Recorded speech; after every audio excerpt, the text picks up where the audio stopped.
Let's start with a really ordinary question. A reminder for the format for the show. We each ask each other questions, but instead of asking the other person about their experience, we ask them to guess about our experience. So I'm going to start with, what do you think is my favorite dessert? What's your favorite dessert? No, yeah, you have to guess. Uh, You know the format of this. We played a game that was similar to this, and he kept playing it with me. And now we're suddenly very shy about it. I just wasn't expecting that question. That's the point of the show. Okay, yeah. I don't know. I feel like I'm supposed to know this. No. Yeah. No, it's totally Favorite random. dessert. You can't possibly know. I don't know. Some kind of baked good. Some pastry type thing. I like a good sort of chocolatey, like melted tart cake, you know? I was gonna say tart. I was gonna say a tart, but I don't know why. Yeah. But we did have baked goods earlier, so that's probably what threw you off. Okay, so do you want to ask me one? Should I guess yours? Yeah. Okay. I think your favorite dessert has like something caramelly and like has like a sauce or something on it. And also might have a baked good base. But I don't know. It could also be moussey. Not a huge dessert guy, but if I were to say like a favorite dessert, how you have like not necessarily cop out answers, but like just the answer you The go to. Yeah. I generally will say tres leches cake. Okay. See, which that's helps. kind of Yeah. Right. Right. By coincidence. Fits. Perfect. Uh-huh. All right. So who's gonna go first? Toss up. Do you want to go first? No, you go first. Okay. So Roberto and I are friends. We have also been on dates. And in my perception, he definitely like does the like, okay, let's go to Latin dance tonight, like whatever. And I want to know if you think that I've been attracted to that in you, that you have this Latin background and that you kind of have this vibe. I mean, I would hope so, right? But like specifically, like, yeah, that's one of your things. No, I wouldn't necessarily say that I like use it as any like romantic crutch or anything like that. But I do have this thing where it's like, in a lot of my dating experience, most of which has been white women, there's definitely a small degree where it's like I'm like just enough flavor, I guess, is a way to put it, where it's like, okay, wait, so do you temper that consciously? Like, I don't want to be too much. No, I wouldn't necessarily say I consciously. It's just, I think it's not like, it's like I'm immigrant light. It's I'm diet immigrant. No, I know, but this is really interesting because so I have a friend who's from Bulgaria, and I think she kind of like manages how much she shares so that it's appealing, but it's not like too foreign or different. But like, so are you kind of attached to being immigrant light? In a way. Do you have to work on that? I don't necessarily think that I need to work on it, just because there is so many people, and especially in the United States, where it's like it's such a specific experience, and there's whether if it's people that emigrated at a young age or first generation, which is what I am. Both of my parents are immigrants. It's just kind of become like this thing where a lot of people get stuck in the conversation where they feel very unaccepted by both sides of each community. And I have a limited experience with that, mostly from on the Mexican side. That you're not Mexican enough? That I'm not Mexican enough, yeah. Wow. But I feel like in having met people from everywhere and kind of has fed into my passion for traveling. Where it's like, well, if I'm not accepted anywhere, might as well go everywhere. Wow. Type thinking, and it's made me really open to accepting and learning about other people's cultures because of the troubles that I've had with even accepting and learning my own. Wow. Okay. That's interesting. Okay, so my answer, and I kind of want to really know more about that. My answer is yes, I do find it attractive about you. I think one of the things I find attractive about it in you is like how much you own it and embrace it and embody it and have like yeah, you embody the sexy part of it and you know, you dance and you have you have a lot of life to you in a way that seems very cultural, and yeah, I'm into it. It's accessible. But again, it's not like that's why I'm into you. Do you know what I mean? Yeah. It's not fetishized. Correct. Yeah. And it's interesting because like on the Immigrant Lite part of it, like would my experience of you be affected if you were like, I don't know, not kind of dancing around to kind of like, you know, what you described a little bit? I don't think so. I actually think that I might like be a little bit more prone to like find you like in not a negative way, but more like exotic and exciting. If like you had just moved here from another country, do you know what I mean? Yeah. And so I think it sort of feels. So that's what I'm saying in terms of like how it's like I'm just enough where a lot of people where it's like, oh, he's different, but he's not too different. Yeah. Where it's like, and I hate that he that's understands American like stuff. Well, and I hate that that's kind of a thing, but on some level, like one of the reasons that I want to talk about this with you is because I feel like you are, in my perception of you, equally Mexican and equally American. Like you, obviously, this is where you grew up, this is who you are, and whatever. But that's also like a huge part of who you are. So, but what I didn't know is that there might be some intention or awareness of that on your end. Yeah, I mean, there's definitely wow, because I am affected by it. There's definitely awareness of it, and I'd be lying if I hadn't like dug into it a little bit. Not specifically around you, but in the past, there's definitely been instances where it's like maybe I use an accent a little bit. maybe I just talk a little bit like this and oh my god, and pretend like I'm not from Nebraska. Because that's the other thing. Okay, I grew so up this in Nebraska. is the thing, Nebraska. Okay, but it's more attractive than Florida. Is it? I mean, come on. Have you seen Florida lately? I mean, lately, but Florida. No, Florida. Cool state. I was really embarrassed about growing up. No, really? Nebraska's way cooler because you've got like the beautiful Nebraska has countryside. It has nothing. There is nothing in Nebraska.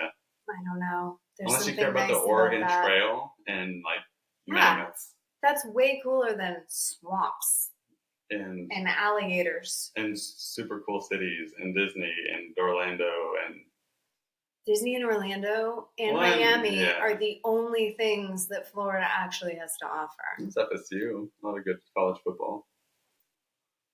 Yeah. Fine. I don't know. But I still like I feel like I don't know why. I've never even like been to Florida, but I just root for Florida. Like I just like clearly people, you've never been. People like to like trash on it. I was like, no, that's the state does like.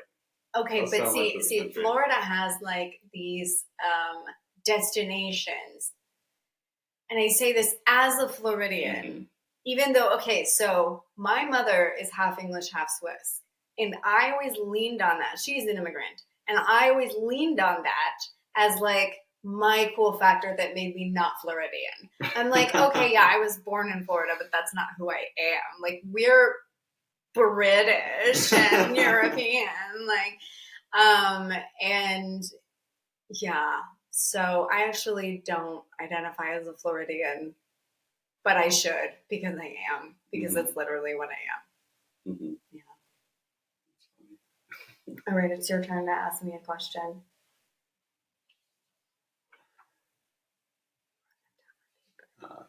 Did you assume I speak Spanish? Yes, because of how you pronounce your name. Oh, that makes sense. Also, because if both of your parents are Mexican and they're like immigrants and they're not in your first generation, of course you spoke that in your home. Like I would feel like, oh, I don't know. I would feel like, oh, of course a parent would want their child to have that language, but also like I don't know, maybe they didn't. You do speak Spanish? Yeah. Native speaker. Yeah. I learned English and Spanish at the same time. Yeah, that's what I would assume. Yeah. Well, but the reason I ask mostly is because most Latin American, I would say probably most Latin American people look at me, that one doesn't know Spanish. Why? Just the look. Okay, but what does the look mean? My look, meaning like I don't have a short 2-inch haircut and a fade, and I have piercings and tattoos, and I'm tall. I'm a little bit fairer skinned than most Mexicans. Mm-hmm. So a lot of times, like, yeah, a lot of times they just assume I don't. So know Spanish. is that people who do know Spanish think that about you? Yeah. Because then I would say that, like, I'd be like, oh yeah, you're kind of like alternative and you got this cool thing, but like, of course you know Spanish.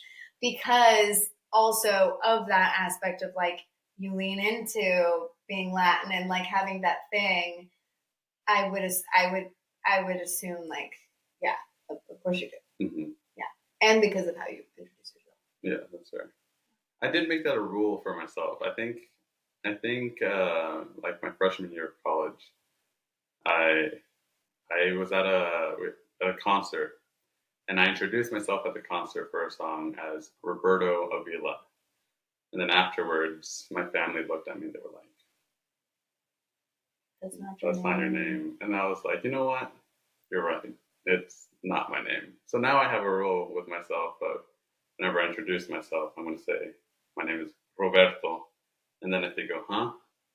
Then I will repeat it, Roberto or whatever. But I have a rule with myself that I always say Roberto first, which kind of backfires sometimes because my interaction with my name becomes slightly memorable because of that. Yeah.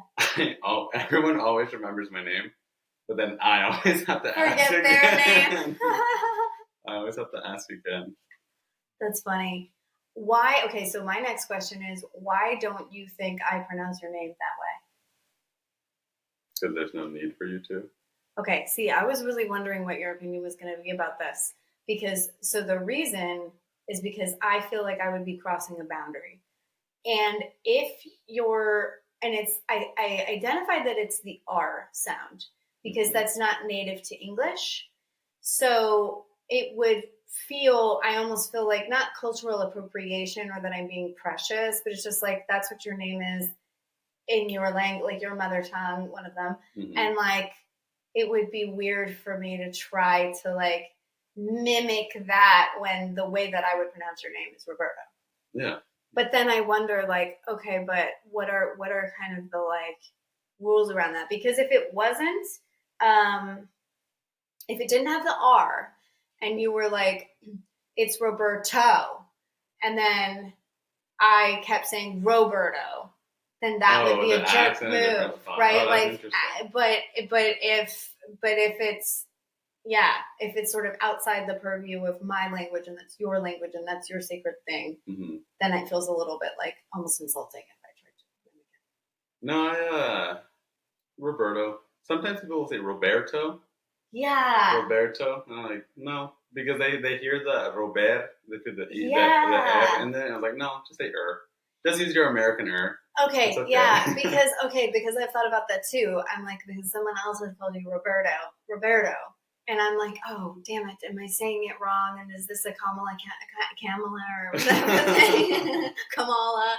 I'm like, oh no, like, all this time you're sitting there like watching me do this, like, oh my God, this is so embarrassing. But apparently not. Mm-mm. Okay. No. Well, because I kind of think it's like you've come across that annoying person, like somewhere reading something, and there's uh, like say like reading a recipe, and it's like all these English instructions, and then they say mozzarella or something like Yes, that I hate that in word. the middle of it, and Cremole.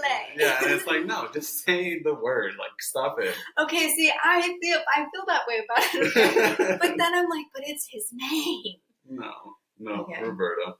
Okay, great. Yeah. All right, next question. It's your turn now again. Okay. How do you think I feel about Latinx?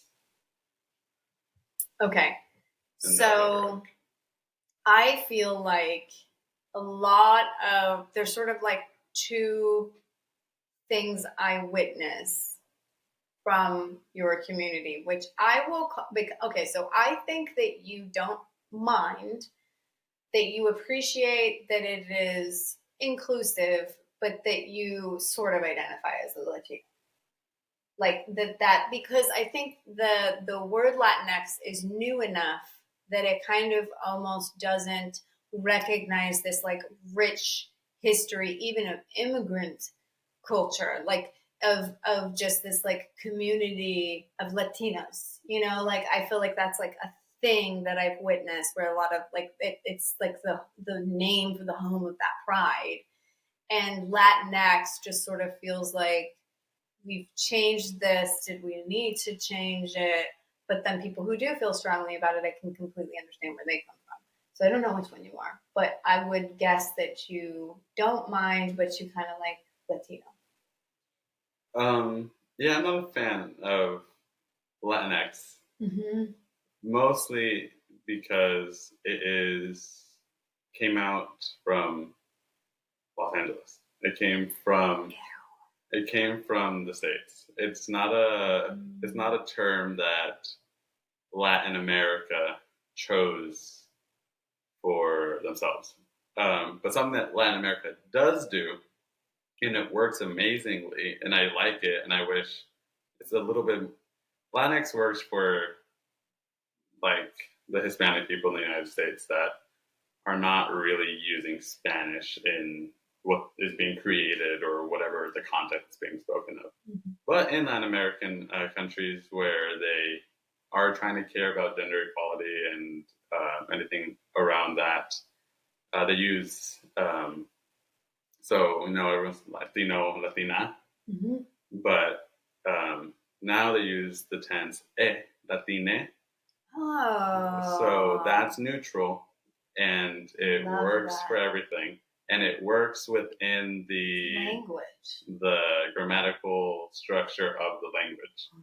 So I still say Latino and like that in my own speak, but whenever I come across someone talking about that on social media or anything like that, and they use Latine, it flows easily, it's easy to understand, and one of the things that I really like about it is that it works within the grammatical structure, whereas even in English,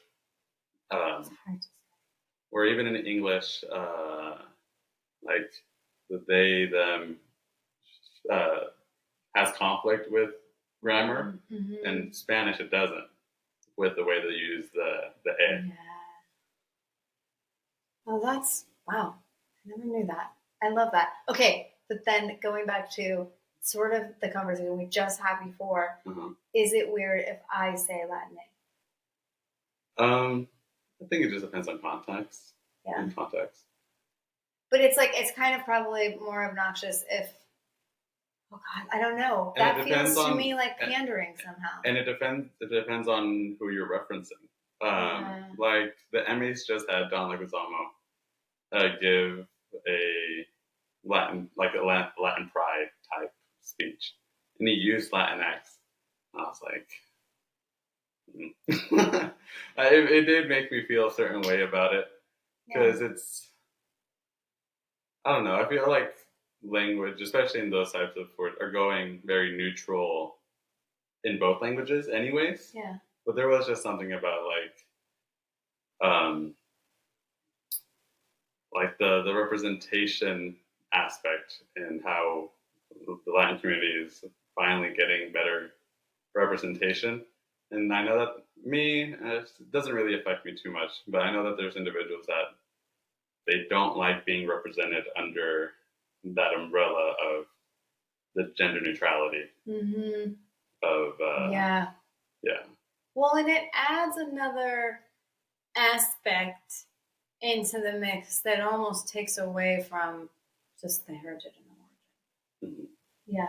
And it almost, I can see, and I don't want to insult anybody who really does appreciate and identify with that label and wants to talk about that. But it does almost feel like it's become like politically correct, and now you're involved in this politically correct identity, which it's like, well, we're not like a special thing that needs to be. It's just like, this is just who I am. This is our background. Yeah. Yeah. Cool. Mm-hmm. Interesting. Okay. Is it my turn? I believe it is. Do you think asking you to talk about this instead of what we were originally going to talk about was uncomfortable for me? Do you think I was hesitant to ask you? I would hope not. I hope not, because I honestly, I wouldn't have come up with this. And so I'm glad if something you took interest in and wanted to know about, I hope you didn't hesitate. Oh, wow. No, I felt extremely uncomfortable because I feel like, okay, so I see obviously a vast difference between a conversation about race and a conversation about kind of origin, country, background, region. I think that race specifically is the cruelest marker that we have, and it shows something terrible about humanity because it is based on nothing. It's the one, you've got religion, you've got gender, which you could argue has some basis in some kind of something.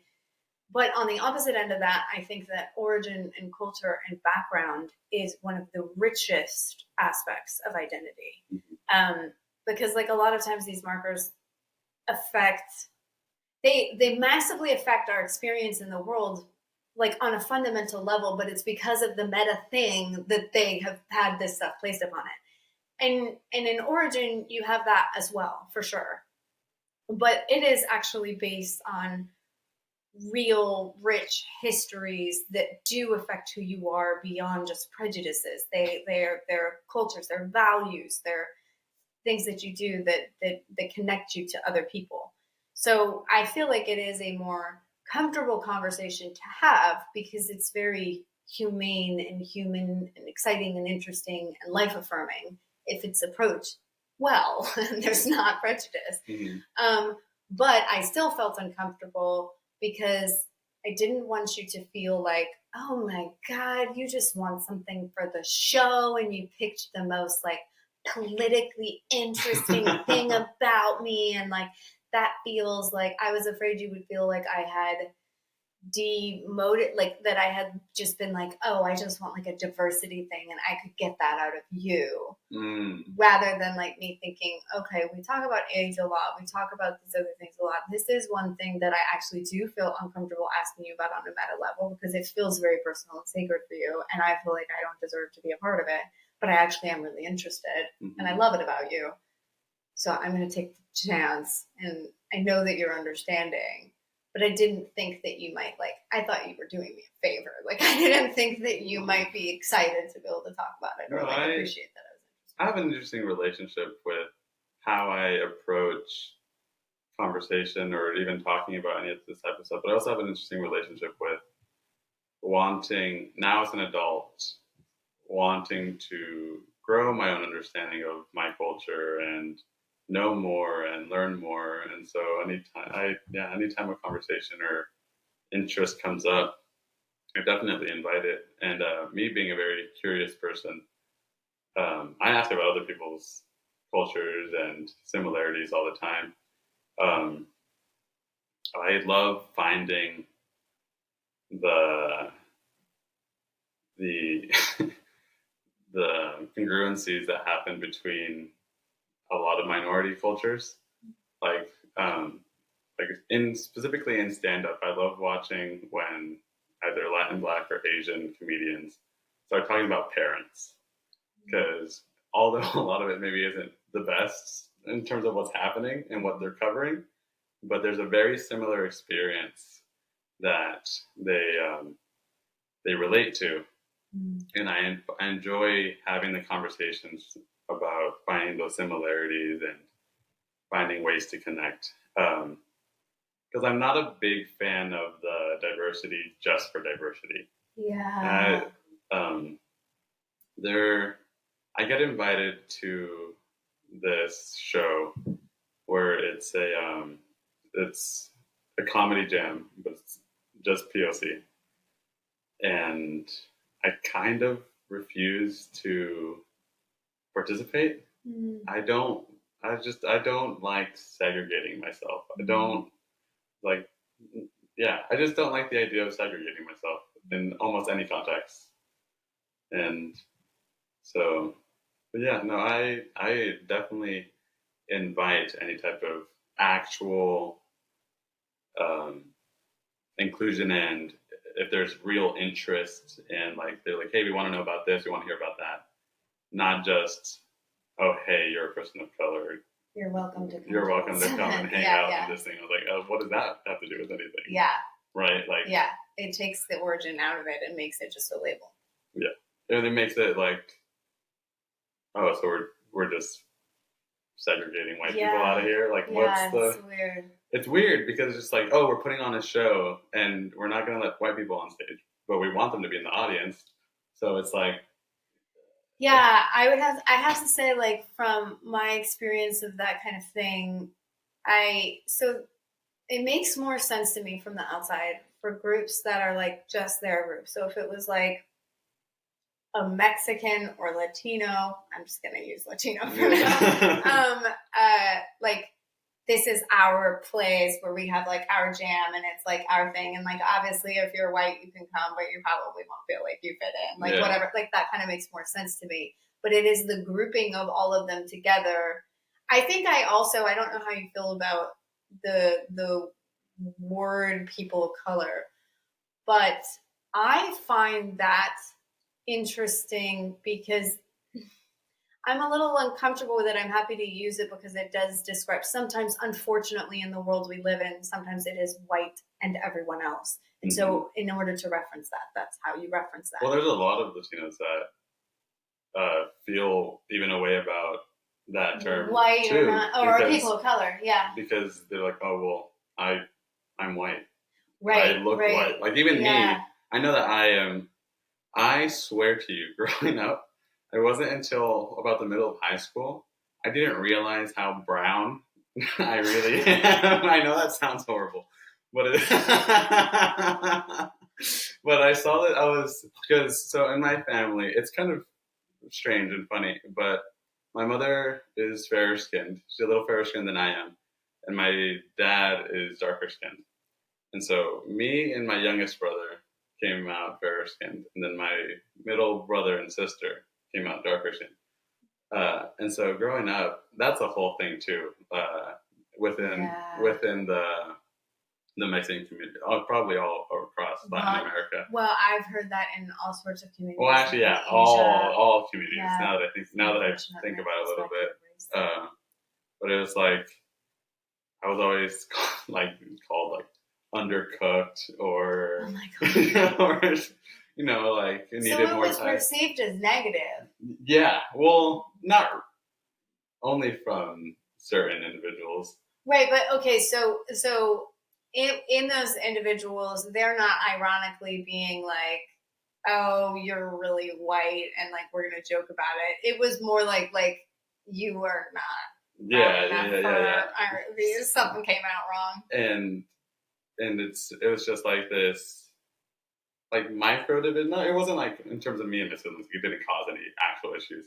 But there was definitely like we would play sports as a family, and it was like chocolates versus vanillas, like that. Like that's what they would call it. Wow. And it was So there was definitely that separation. But almost forgot the point. So in high school, I was in show choir, and it got to the point where there was this recording, and I was like, oh, I am really brown, like in comparison to everyone Oh else my on gosh, stage. that's so bizarre. In comparison to everyone else on stage, and on the show, in the show choir, there was another Mexican girl, and she was like dark skinned Mexican. So even I was like, and she's dark, dark. So when in my perception, and so like, but for point of that being is, really, I know that I'm per my experiences and just the way that I go through the world, I don't go around looking for my differences. I just kind of exist and don't.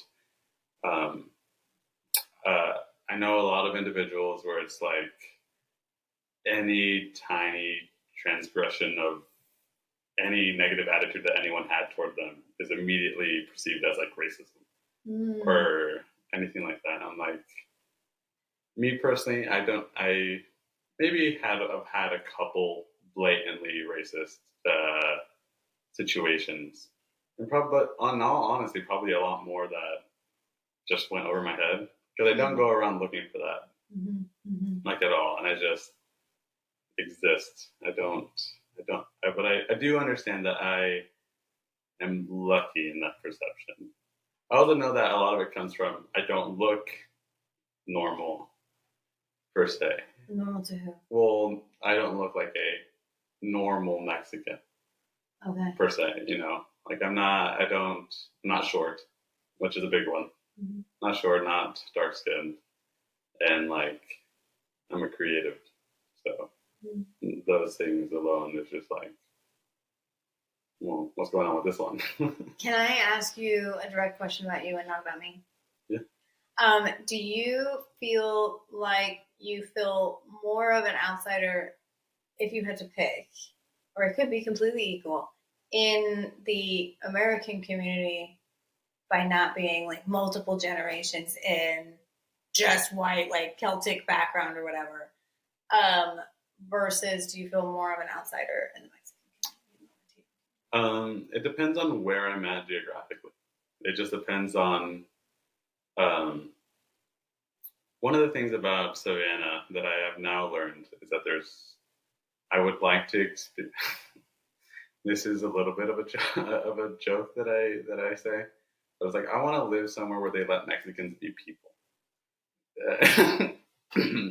And I mean that mostly jokingly, but I think you get my point because I had a friend who recently went to San Diego.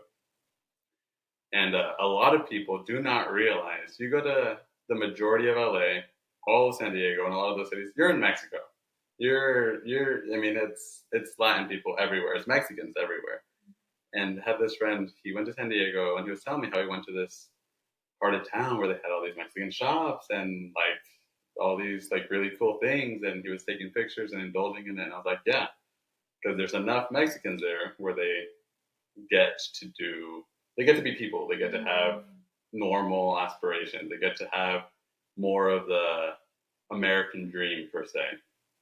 Whereas where I grew up, and the majority of Mexicans in the Midwest kind of get stuck probably not until second or third generation where they actually start breaking the, familial traumas and stuff like that. Because in the Midwest, they just go construction and auto body. And like, it's like so much just that.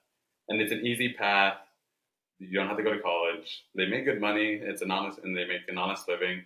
A lot of just so many contracting businesses across the entirety of the Midwest. And the Midwest has nothing but to grow.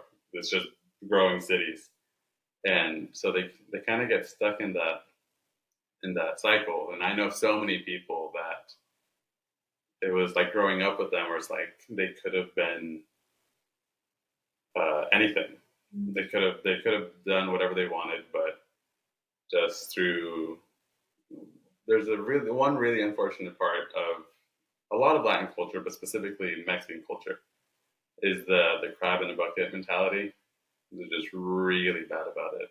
Are you familiar with that term? What is that term? A lot of cultures use it, but it's when you collect crabs and crabs try to escape out of the bucket, the ones in the bucket will grab them and pull them back in. Oh wow. And Mexican culture specifically because of the Spanish conquests developed. So because of the Spanish conquest and the creating of the mestizo people, which were the children of the Spanish men and indigenous women, those people are what Mexicans are. That mix, half European, half indigenous. Oh, I didn't know that at all. And so I must have heard that somewhere. genetically, that's what most Mexicans are. It's 50% Spanish European mix, and 50% Native North American indigenous. And when those people first came to um, exist, they were ostracized by everyone, by the fully indigenous and by the fully Spanish. So then they became the mestizos, which is the mixed people. And so then that created this culture of you don't do anything like you do not leave the bubble. And it has a thing where across like all of Mexico, it's like a lot of, especially a lot of families in the U.S. and a lot of first generation and younger people, this feeling where it's like your family kind of doesn't want you to grow. They kind of just like, no, you stay here, you do the family thing, and you figure that out.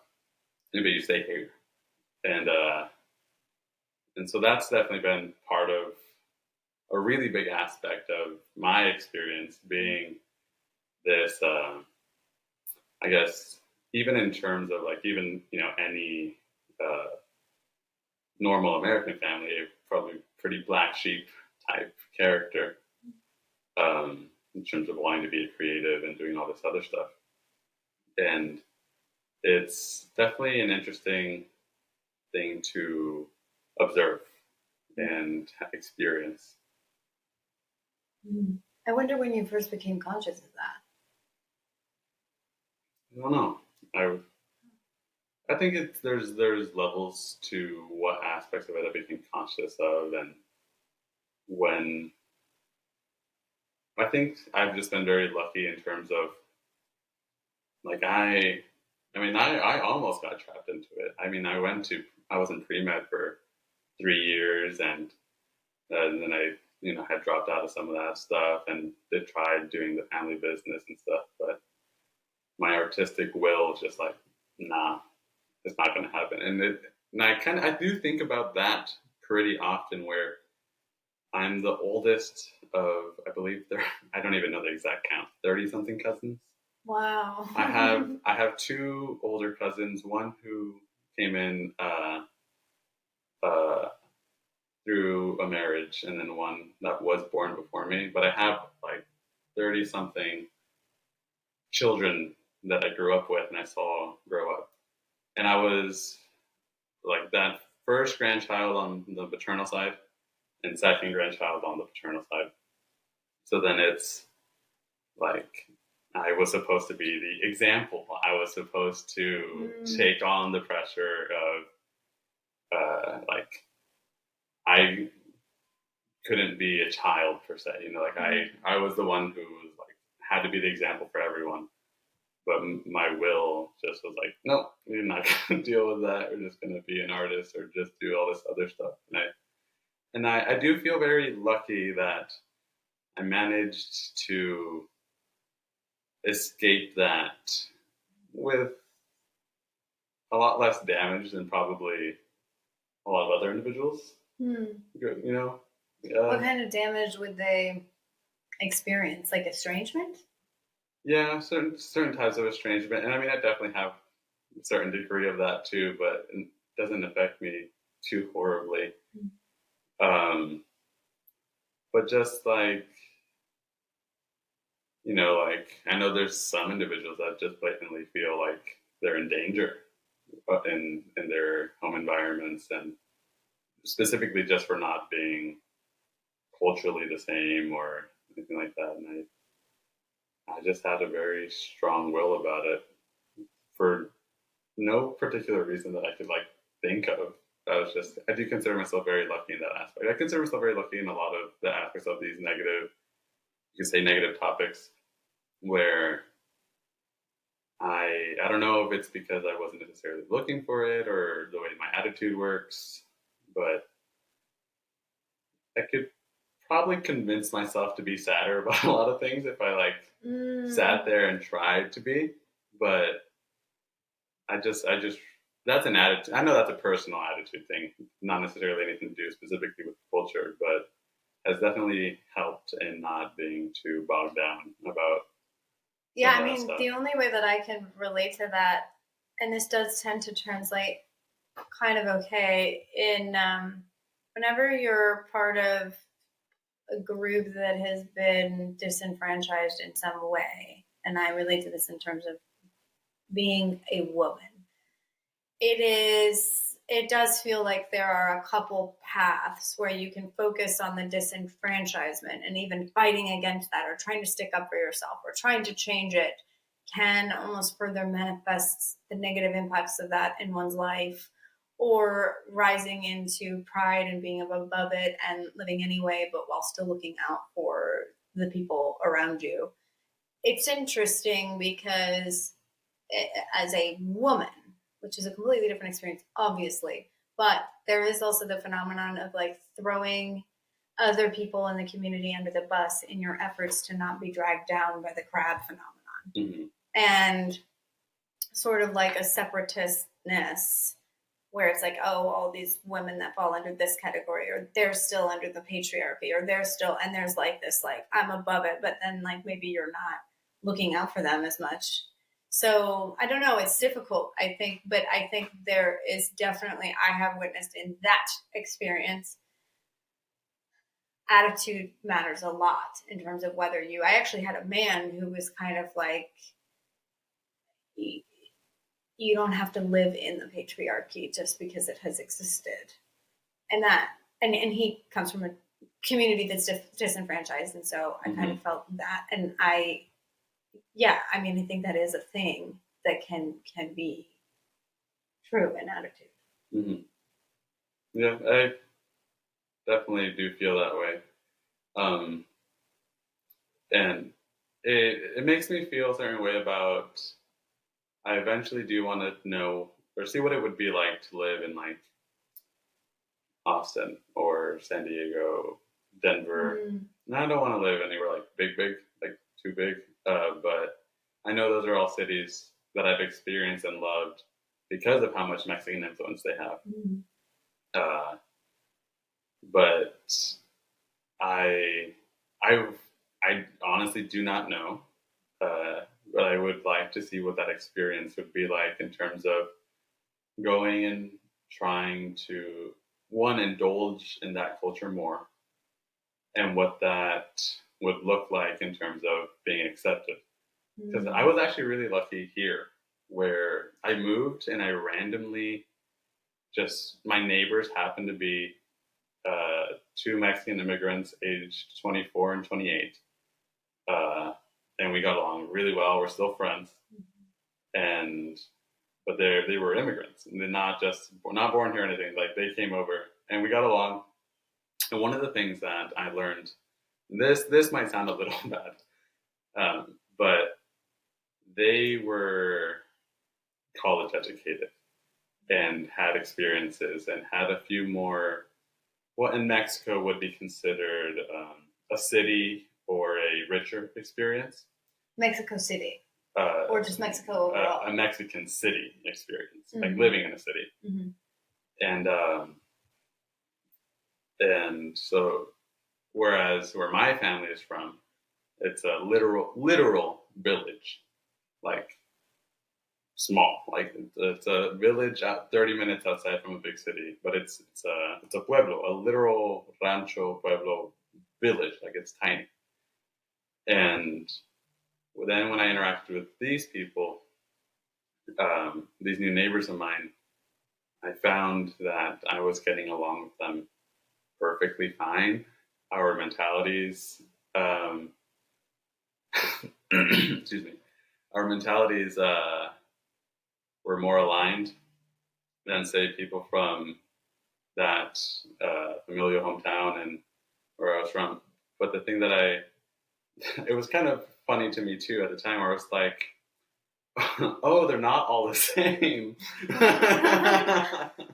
Well, like obviously I say that as a joke, but it was kind of a reality because one of the interesting things that happens across Latin America is that villages or towns or communities from anywhere in Latin America will pick a town in the United States and be like, that's our town. Like, so where I live in Nebraska, every summer and every Christmas, there's like damn near a mass exodus of all the Mexicans, and they literally work together, see each other, live in the same town, and they go back to the exact same place in Mexico and like the same village, the same place. Like the town that my family's from is Santiago Guayacuara, Durango, and there's just dozens of families from there that live in my hometown in Nebraska, and they just go back and forth. Oh, wow. And it's like, and that happens everywhere. Where like, it's just whenever you see like these big families and across different towns across all the United States, all towns, they end up creating like this sister city relationship. That's so interesting. And it's definitely an interesting thing. But all the people in my hometown fell. I mean, and I don't necessarily mix in my hometown in general, like not just the Mexican community or anything else. It was just like it's a town of 14,000. It's farms. It's very small town living. There's not a whole lot. Vibe. Yeah, it's not. It wasn't for me, anyways. Mm-hmm. But it's definitely an interesting thing to observe and to have like stepped out from and run into other people that have had different Mexican experiences and have been like, oh, so like there is a place for me somewhere, mm-hmm. and there are people that I am going to relate to better. I just have not come across those people quite yet. Wow. Yeah. Yeah. Mm-hmm. That's really interesting. Okay, it looks like I know you have to go soon. Mm-hmm. We'll fill everyone in. No. But I did want to ask you, kind of along those lines a little bit, do you perceive, this is going to sound a little bit more like a political question, but Okay. do you perceive that I think most Mexicans that I come across are not in the country legally? My brain wanted to say just a mean joke there, but I wouldn't think so. I would think that you. I guess even in my perception, I just don't care. Mm-hmm. It's just like you're here now. Just Yeah. Don't be a shitty person. You know? Yeah. Yeah. I don't care where anyone came. I don't know. You know, if they're here already, just Right. be a good citizen. Right. I don't care. Any country, doesn't matter where I see someone from. It's just kind of like, are you from a different country? Cool. Tell me about that experience. Yes. I don't care whether you're here legally or not. My answer is very much that. And I think it's like, I also just don't feel like the communities that you're talking about and just people coming here in general, however you came here, there's this like frenzy around like, oh my God, did people make it in by doing the paperwork and the thing and the blah, blah, blah. And it's like, first of all, like anyone that I know that is Mexican is contributing to the country. Yeah. There's like, then there's not like this, there's no negative effects of the experience. And the other thing too, with my experience with that stuff is I wouldn't exist if my dad didn't come in illegally. So it's like, you know, he's a citizen. She's a citizen now. My mom came over when she was 6, lived in the United States for a little bit, moved back to Mexico, and then came back, I believe, when she was 8, and lived mostly in the States. The majority of her life, she's been in the States. Whereas now my dad has spent the majority of his life in the States, but he came over when he was 18. And yeah, he did the whole swim across the. Wow. He did one through the desert, and then he did one where he swam across from Tijuana to San Diego, and Wow. like did that whole thing. How long is that swim? I have no idea. I don't know the exact details of that. Wow. But yeah, no, so like it's like I wouldn't exist if that weren't a thing. So it's like, how can I care about stopping that? It's like, Yeah. Yeah. Yeah. Yeah, I feel the same way. Yeah. Okay, do you have another question for me? I actually do not have any more questions. Okay. All right. Well, I'm sure we can always finish the discussion more and more. But thank you all for tuning in. If you have any questions for either of us, feel free to comment. And there should be more content like this coming out very soon. So thanks for being with us.